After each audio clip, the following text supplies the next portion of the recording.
Ново продолжение од СДСМ во однос на тендерите се објавија нови информации за компанијата што за само 6 месеци добила државни тендери во вредност од речиси 9 милиони евра. Власта продолжува со, како што велат од партијата, криминалните тендерски шеми. Со низа документи и детални наводи, СДСМ објави нов скандал поврзан со државни тендери, обвинувајќи дека фирма формирана пред една година со само двајца вработени добила договори и речиси вредни 9 милиони евра од владините институции.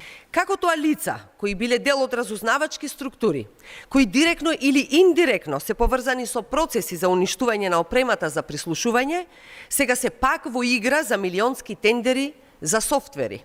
Скандалот со тендери вредни 9 милиони евра, дадени на фирма од две лица, основана од пред само една година, јасно покажува дека кај Христијан Мицкоски владе истата криминална школа на Никола Груевски, на Сашо Мијалков. Од другата страна пак владеачката ВМРО ДПМН го очекува следниот спин на СДСМ, откаде велат дека е редно време за ревизија во своите редови и исчистат криминалните структури. СДС стигна до тоа дереджа да држи пресови кој каде е вработен во приватни компании и тоа да го представува за наводен скандал. За да не биде скандал, СДС да појасни дали тој човек не треба да работи во таа фирма или не треба да работи никаде. Вчера тврдеа дека прво вработениот во споменатата фирма бил роднина на Димчо Арсовски и откако спинот им заврши на буниште смислија нов спин, за да се себе оправдаат. Ова е резултат на очиот и паниката, но пред се без идејноста во редовите на СДС.